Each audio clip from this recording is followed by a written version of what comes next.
الله ماشي. الله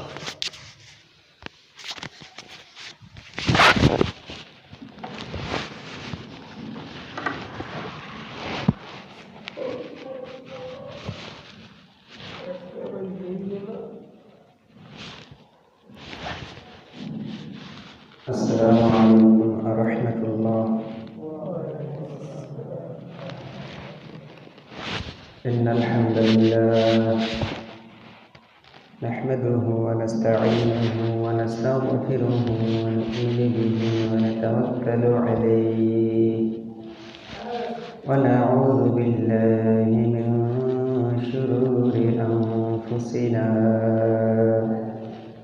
ومن سيئات أعمالنا من يهد الله فلا مضل له ومن يضلل فلا هادي له وأشهد أن لا إله إلا الله وأن محمدا عبده ورسوله الذي أرسله بالحق بشيرا ونذيرا وداعيا إلى الله بإذنه وسراجا منيرا فقد قال الله تعالى في كلامه المجيد وفي القرآن الحميد أعوذ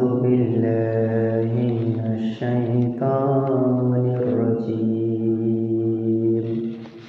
بسم الله الرحمن الرحيم ادعوا إلى سبيل ربك بالحكمة والموعظة الحسنة وقال رسول الله صلى الله عليه وسلم طلب العلم فريضة على كل مسلم أو كما قال النبي صلى الله عليه وسلم فقال الله تعالى في آية أخرى إن الله ملائكته يصلون على النبي يا أيها الذين آمنوا صلوا عليه وسلموا تسليما اللهم صل على محمد وعلى آل محمد كما صليت على إبراهيم وعلى آل إبراهيم إنك حميد مجيد اللهم بارك على محمد وعلى آل محمد كما باركت على إبراهيم وعلى آل إبراهيم إنك حميد مجيد الحمد لله সমস্ত প্রশংসা আল্লাহ সুবহানাহু ওয়া তাআলার, যিনি আমাদেরকে অত্যন্ত মহব্বত করে ভালোবেসে এই পৃথিবীর সর্বশ্রেষ্ঠ জায়গা মসজিদ এখানে আসার বসার সুযোগ করে দিয়েছেন। এই জন্য আমরা শুকরিয়া আদায় করি আলহামদুলিল্লাহ। সম্মানীয় উপস্থিতি, আল্লাহ রাসূল সাল্লাল্লাহু আলাইহি ওয়াসাল্লাম তার উম্মতের জন্য অসংখ্য কথা বলে গিয়েছেন, অনেক পথ নির্দেশকমূলক কথা বলে গিয়েছেন, অনেক ফজিলতপূর্ণ কথা বলে গিয়েছেন। আল্লাহ সুবহানাহু ওয়া তাআলা তার কালামে পাকের ভিতরে এই মানব জাতিকে উদ্দেশ্য করিয়া মানব জাতির কি কল্যাণ, মানব জাতির কিসে কল্যাণ হবে, কিসে অকল্যাণ হবে, কিসে ভালো হবে, কিসে মন্দ হবে, সমস্ত কিছু জেনে বুঝে আল্লাহ সুবহানাহু ওয়া তাআলা তার ঐশী বাণী কোরআন আমাদের জন্য নাজিল করেছেন। এখন আমাদের উদ্দেশ্য আমাদের কাজটা হচ্ছে আল্লাহ সুবহানাহু ওয়া তাআলা যে তার কোরআন আমাদের আমাদের জন্য নাজিল করেছেন তার কোরআনকে পড়া, জানা, বোঝা এবং সে অনুযায়ী আমল করা। আমরা যদি সেটা না করি, না জানি, না বুঝি, তাহলে যে কোরআন নাজিলের যে উদ্দেশ্য, সেই উদ্দেশ্য সফল হবে না। তো আমরা কিছু বিষয়ে তদ্রূপ কোরআনের একটি আয়াত এবং কিছু হাদিস নিয়ে কিছু কথা বলবো আমরা। আল্লাহ সুবহানাহু ওয়া তাআলা সূরা নিসার 36 নম্বর আয়াতে বলতেছেন, ওয়া'বুদুল্লাহা ওয়া লা তুশরিকু বিহি শাইআন ওয়া বিল ওয়ালিদাইনি ইহসানা ওয়া বিযিল কুরবা ওয়াল ইয়াতামা ওয়াল মাসাকিন ওয়া যারিল জুনবি ওয়াল জারিল কুরবা ইলা আখিরিল আয়াত। قال رسول الله صلى الله عليه وسلم والله لا يؤمن والله لا يؤمن والله لا يؤمن قيل يا رسول الله من لا يؤمن الذي يأمن جاره بوائقه। আল্লাহ সুবহানাহু ওয়া তাআলা কোরআনের ভিতরে ঘোষণা করেন, ওয়া'বুদুল্লাহ, তোমরা আল্লাহর ইবাদত করো, ওয়ালা তুশরিকু বিহি শাইআ, আর তার ইবাদতের সাথে কারোর শরীক স্থাপন করিও না। ওয়া বিল ওয়ালিদাইনি ইহসান, আর পিতা মাতার সাথে সৎ ব্যবহার করো। ওয়াল জারিল কুরবা ওয়াল জারিল জুনব, আর নিকট আত্মীয়, প্রতিবেশী, তাদের সাথে উত্তম ব্যবহার করো, সৎ ব্যবহার করো। এখন বলেন, আল্লাহ যে কোরআনে নির্দেশ করেছেন, সেই নির্দেশ মানা কি? ফরজ। আল্লাহ নির্দেশ মানা ফরজ। আল্লাহ সুবহানাহু ওয়া তাআলা আমাদেরকে উদ্দেশ্য করে বলেন, ও বান্দারা, তোমরা আমার ইবাদত করো। এই ইবাদত করা আমাদের জন্য ফরজ। আল্লাহ নির্দেশ দিয়েছেন, তোমরা তোমাদের পিতামাতার সাথে সদ্ব্যবহার করো। এই পিতামাতার সাথে সদ্ব্যবহার করা ফরজ। আর কার সাথে সদ্ব্যবহার করতে হবে? নিকট আত্মীয়, আমার যত আত্মীয় স্বজন আছে তাদের সাথেও সদ্ব্যবহার করতে হবে। আরও সদ্ব্যবহার করতে হবে আমাদের প্রতিবেশী, তাদের সাথে সদ্ব্যবহার করতে হবে। আমার প্রতিবেশীর সাথে ঝগড়াঝাটি, ধমকাধমকি করা যাবে না। ধমকাধমকি তো সদ্ব্যবহার না, তার সাথে সদ্ব্যবহার করতে হবে। সদ্ব্যবহার করা ফরজ। আমরা শুধু নামাজ পড়ি, নামাজ পড়া ফরজ। শুধু নামাজ পড়া ফরজ নয়, প্রতিবেশীর সাথে সদ্ব্যবহার করা, ভালো ব্যবহার করা আমাদের সকলের জন্যই ফরজ। চাই প্রতিবেশী হিন্দু হোক, বৌদ্ধ হোক, খ্রিস্টান হোক, নাস্তিক হোক, তাতে কোনো সমস্যা নাই। আমার উপরে ফরজ প্রতিবেশীর সাথে ভালো ব্যবহার করা। আর এই প্রতিবেশীর কিছু হক আমাদের উপরে আছে। 1 নম্বর হক, তার সাথে সুন্দর ব্যবহার করতে হবে। তার সাথে গালমন্দ, ঝগড়াঝাটি করা যাবে না।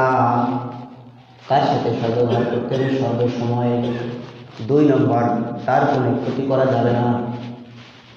আমার জানতে চললে আমার কোনো প্রতিবেশীকে কোনো কষ্ট দেবো না, কোনো ক্ষতি আমি করবো না। এটা আমার জন্য ফরজ।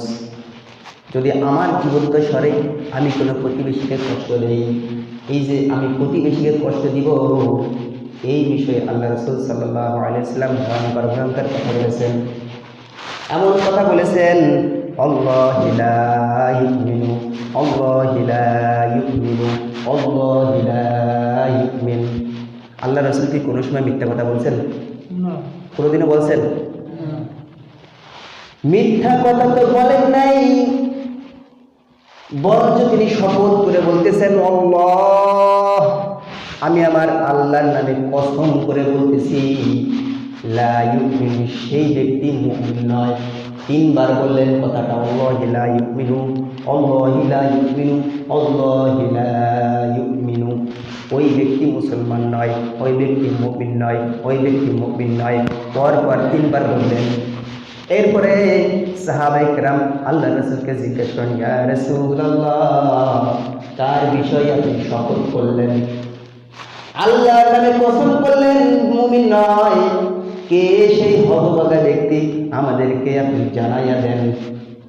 আল্লাহ রাসূল বলেন, আল্লাযী লা ইয়া'মুরু জারুহু বাওয়াইকা। ও সাহাবারা, তোমরা শুনে রাখো, আমি আল্লাহর নামে 3 বার কসম করে বললাম, ওই ব্যক্তি মুমিন নয়, সে ওই ব্যক্তি যার প্রতিবেশী তার অনিষ্টতা থেকে নিরাপদ নয়।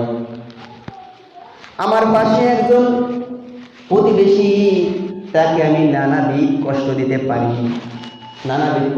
পারি, তার জমি দখল করে কষ্ট দিতে পারি, তার সন্তানকে বিনা কারণে গালমন্দ করে কষ্ট দিতে পারি, বিনা কারণে তাকে গালমন্দ করতে পারি।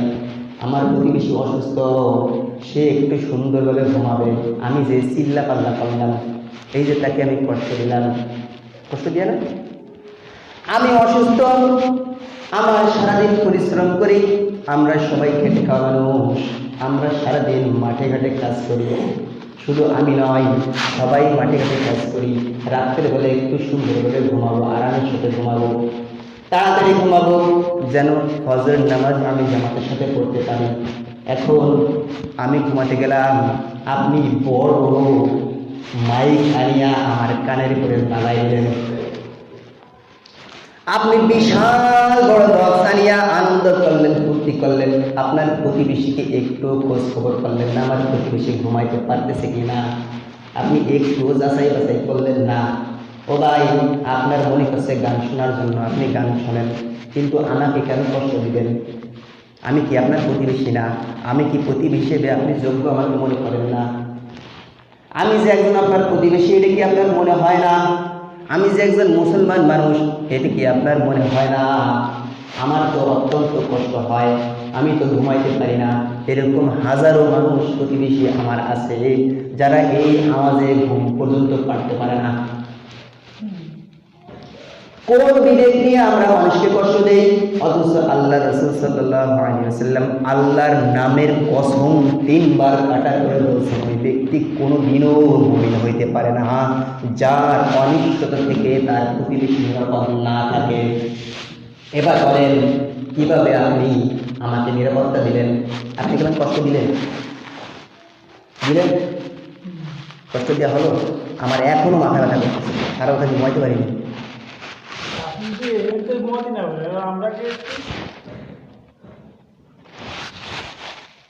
রাত 1টা থেকে মেয়ে সম্ভবত 3টা পর্যন্ত বউ আসে, আমার এখনো মাথা ব্যথা করতেছে।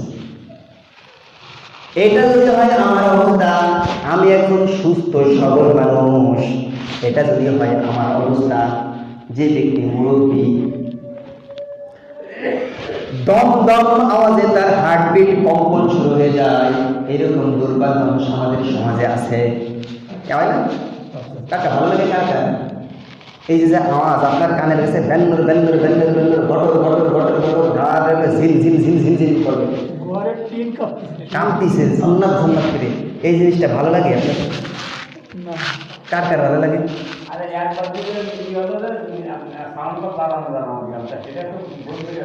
ওইটার ক্ষমতা আমাদের নাই, আমার নাই, কারণ আমি হাদিসের কথা শোনাইতে পারি আপনাদের।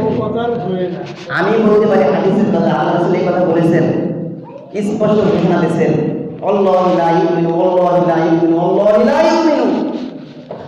3 বার শপথ করে বললেন, ও মুমিন না, ও মুমিন না, ও মুমিন না। সাহাবায়ে কেরাম বললেন, ইয়া রাসূলুল্লাহ, কে হতভাগা ব্যক্তি মুমিন নয়? আল্লাহ রাসূল সাল্লাল্লাহু আলাইহি ওয়াসাল্লাম বললেন, আল্লাযী মান লা ইয়া'মানু জারুহু বাওয়াইকা, যার প্রতিবেশী তার অনিষ্টতা থেকে নিরাপদ নয়। অনিষ্টতা তো কি? এটা কি অনিষ্টতা নয়? আমাকে ঘুমাইতে দিলেন, এটা কি অনিষ্টতা নয়? আমরা সমাজে বলি এটা তো খোলাঘরের আনন্দ বিনোদন, এখানে কেন হস্তক্ষেপ করবেন? হুজুর, সমাজে কত আকাম কাকাম হচ্ছে, এদিকে আপনাদের কোনো নজর নাই কেন? আমি বললাম, আমার সাধ্যের বাইরে তো আমার কোনো আল্লাহ আমার যেই ক্ষমতা, এই ক্ষমতার বাইরে কিছু আমাকে দিয়েছেন। আল্লাহ আমাকে বলেন নাই, হুজুর আপনি যে আজকে রাষ্ট্র ক্ষমতায় গিয়া আইন পার্লামেন্টে আইন পাস করেন, এটিকে আমার কোনো সম্ভব? আমি কি পারবো? এটিকে আমার কোনো ফরজ? এটা তো আমার কোনো ফরজ না। চোরের হাত কেটে দাও, জিনাকার এটিকে হত্যা করে মেরে ফেলো, এটিকে আমার দায়িত্ব। একজন জিনা করছে, জেনার শাস্তিটাকে মেরে ফেলা, এই শাস্তিকে আমি কার্যকর করতে পারবো। এখন আপনি যদি বলেন হুজুর আপনি এটার কথা বলেন, এটার কথা কেন বলেন না? ও ভাই এখানে আমার কোনো ক্ষমতা নাই, এটা আমার কিছুই করার নাই, এই কাজটা করবে রাষ্ট্র। কুল্লুকুম রাঈন ওয়া কুল্লুকুম মাসউলাতুন আন রাইয়াতিহি। ও ভাই সবাই একজন জিম্মাদার, সবাই একজন রক্ষক। ওই রক্ষক জিম্মাদারি সম্পর্কে কিয়ামতের ময়দানে প্রশ্ন করা হবে। আমি একজন ফ্যামিলির জিম্মাদার, আমার সন্তান প্রতিবেশী কষ্ট দিচ্ছে বিভিন্ন কারণে, আমার সন্তান নানান ধরনের সমাজে আকাম কুকাম করে বেড়াচ্ছে, নামাজ পড়তেছে না, মুরব্বীদের সাথে বিরাজনীতিতে কষ্ট করতেছে, মানুষকে কষ্ট দিচ্ছে, এর দায়ভার তো আমার তো রাষ্ট্রে কি হলো কি না হলো এই দায়ভার আমার না। এর দায়ভার রাষ্ট্রপতি করবে, প্রধানমন্ত্রী করবে, প্রশাসনের লোকজন করবে, কিন্তু আমার ফ্যামিলির দায়ভার তো আমার নাকি? এই জবাবদি করা লাগবে না? এখন তো এটা আমাদের হাতে না, এটা হাতে না তাহলে আপনি কি পরিবারের একজন অভিভাবক না? আপনি কি বোঝাইলে আমার বোঝা নাই, আমি বিশ্বাস করি না। আপনার সন্তানকে আদর করে বোঝাবেন, এ বুঝবে না, কোনো সম্ভব না। It's for impossible for me, for us, for everyone. আপনি ভালো করতে চেষ্টা করেন, অবশ্যই হবে। আপনি তাকে বোঝান, উদউ ইলা সাবিলি রাব্বিকা বিল হিকমাতি ওয়াল মাউইযাতিল হাসানাহ। আল্লাহ পাক বলেন উদউ, তোমরা ডাকো, ইলা সাবিলি রাব্বিকা, তোমার রবের বিল হিকমা, বুদ্ধি নাই। আপনার সন্তান কোন মাইন্ডের, কোন কোয়ালিটির আপনি কি জানেন না? আপনার সন্তানকে কোন কথা বললে সে শুনবে আপনি জানেন না? বা আমরা তো জানি না। আমার তো সন্তান না, আমার তো ছাত্রছাত্রী আছে, তা কোন ছাত্রকে কি দিয়ে গায়েল করতে, কি দিয়ে বোঝাতে, সেই ক্যাপাসিটি তো আল্লাহ দিয়েছে আমাকে। আপনি একজন বাবা হয়, আপনি কেন পারেন না? আপনি পারেন না, তাহলে আপনি অযোগ্য বাবা। আপনার সন্তানের ন্যায় আপনি বুঝতে পারেন না, তাহলে কিরকম বাবা আপনি বলেন? আপনার সন্তান কোন কথাই শুনবে, কোন কথায় কোন মানবে আপনি জানেন না? আরে গরুরা পর্যন্ত ঘোষ মেরে যায়। গরু যার কোনো জ্ঞান বুদ্ধি নাই, তাকে যদি হাল চাষ করেন, যেদিকে যাইতে পারে সেদিকে যান, ডাইনের দিকে ডাইনে, বাম দিকে ডাইনে, পাতলা দিকে দিকে সুগার করে, তাই না? এবার আপনার সন্তান আপনার সন্তান আপনার অযোগ্য পিতা। জায়গা থেকে সেই যদি জিম্মাদার হয়ে যায়, আর কাজে লাগবে। আমি যদি আপনার সন্তানকে কই এমনই তুমি এই কাজটা করবে, আমার কথা ওয়েট আর আপনার সন্তান আপনি বা আপনার কথা ওয়েট কোনোদিন সমান হবে? হবে কোনোদিন? দায়িত্ব তো আপনার, আমার না। আমি কি করবো? আমি দাওয়াত দিতে আল্লাহ রাসূল সাল্লাল্লাহু আলাইহি ওয়াসাল্লাম কাফেরদেরকে দাওয়াত দিতে লাগলেন। দাওয়াত দিতে দিতে কাফেররা দাওয়াত কবুল করেন না।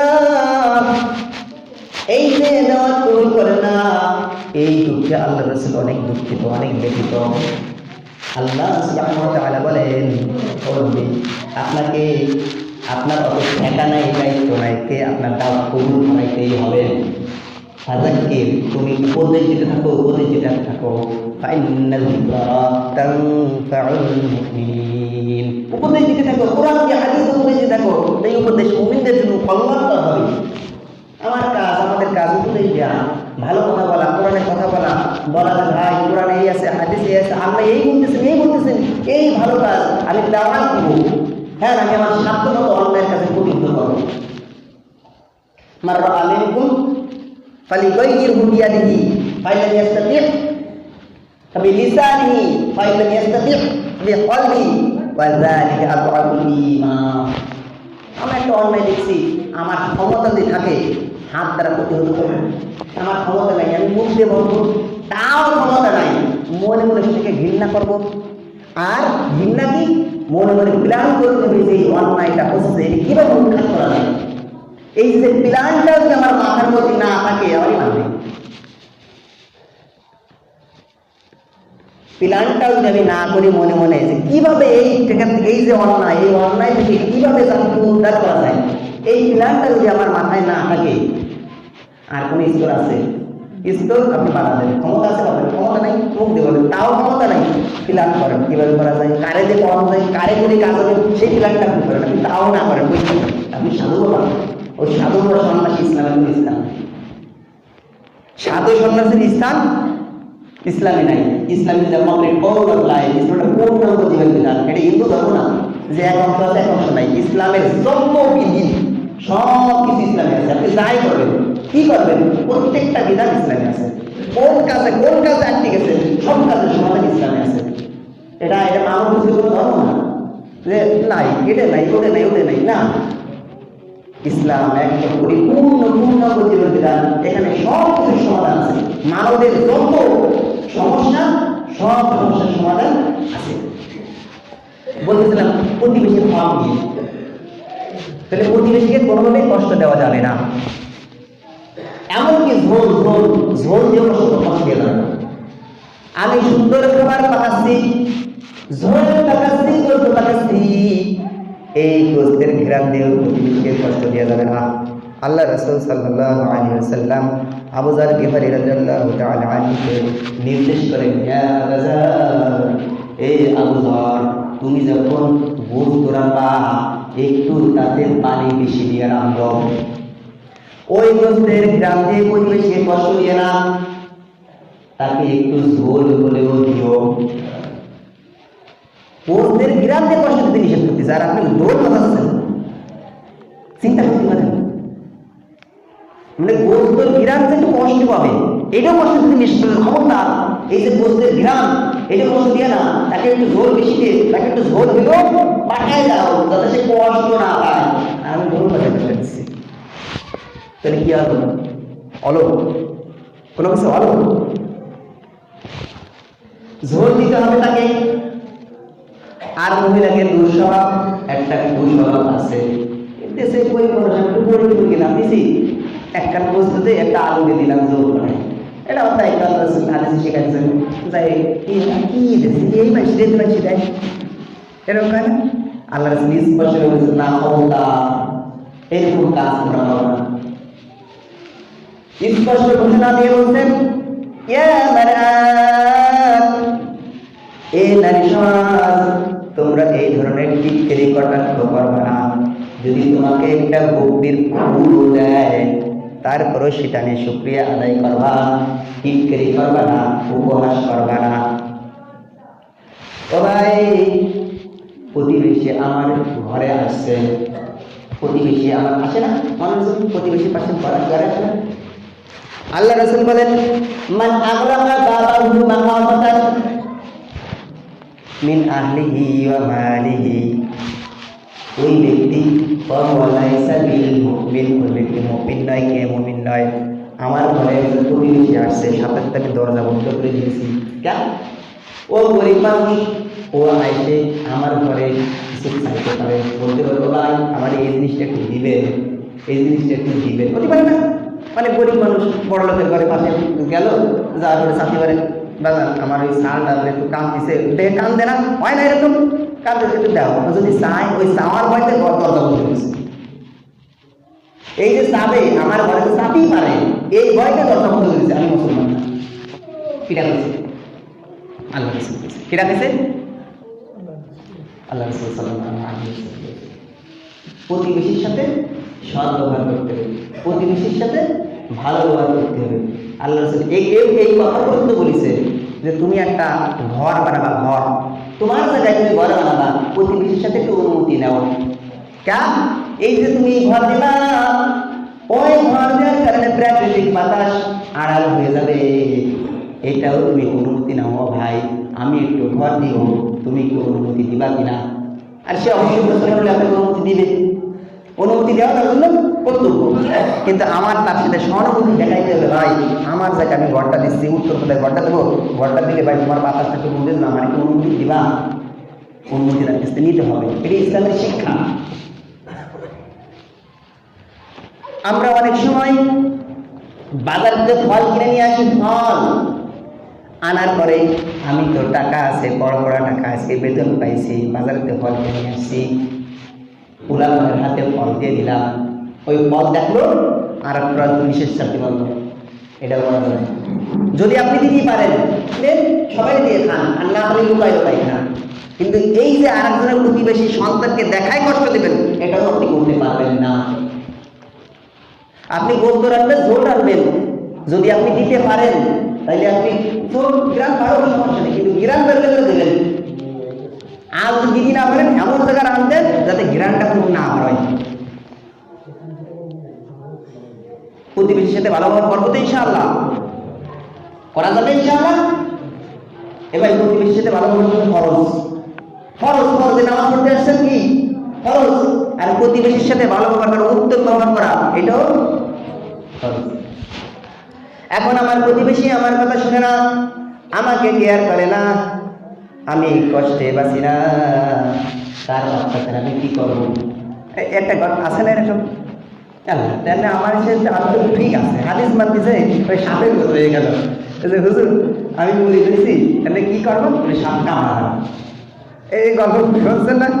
আরে আমার দইছে সাপ, দৌড়িয়ে তার পেঁচায় পেঁচায় গা হয়ে গেছে, যাই গেছে কি যে সব তোমার অবস্থা কেন? হুজুর আপনি কইছেন না যে মানুষকে কামড়ানো যাবে না, তাহলে তাই এই কারণে আপনার এই কথা শুনে আমার এই অবস্থা, যে গা আমার অবস্থা ভেঙেছে। এনে কয় কি কইছে কি তোরে তো কামড়া জিনিস, তুই ফোস করতে কি নিষেধ করছি নাকি? হ্যাঁ, ফোস কি করতে পারবি না তুই? আল্লাহ রাসূল সাল্লাল্লাহু আলাইহি ওয়াসাল্লামকে একজন লোক জিজ্ঞাসা করে, ইয়া রাসূলুল্লাহ, আমার প্রতিবেশী আমাকে কষ্ট দেয়, আমি কি করব? আল্লাহ রাসূল বলেন, ইসবির, তুমি সবর করো।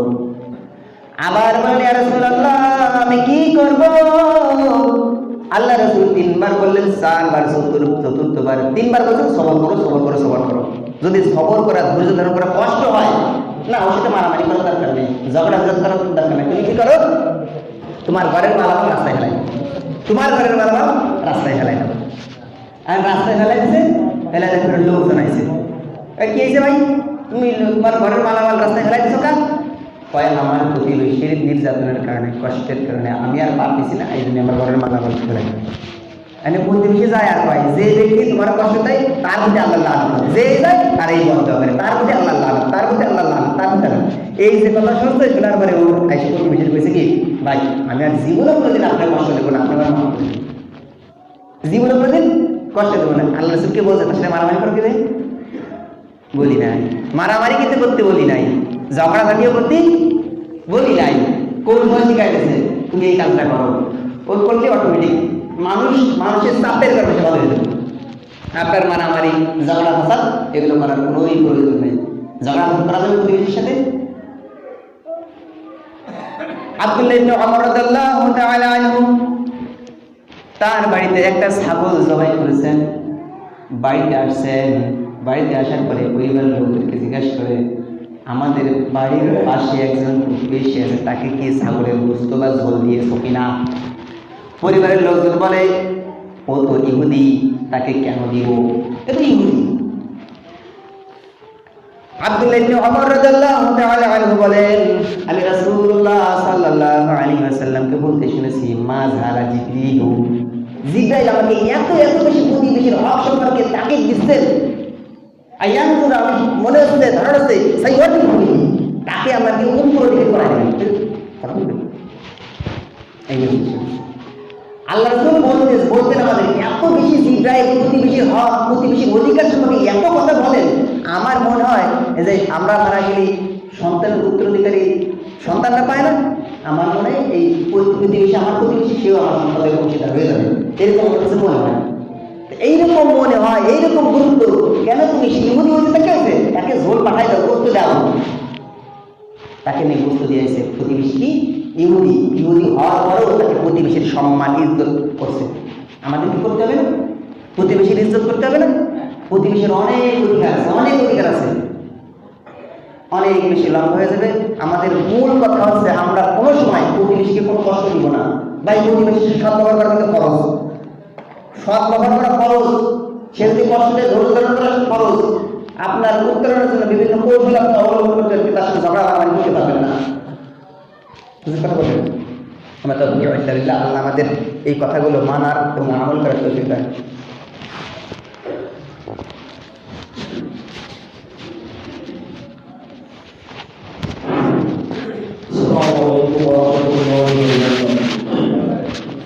Alhamdulillah Rabbil Alamin, wassalatu wassalamu ala rasulihil karim wa ala alihi wa ashabihi ajma'in.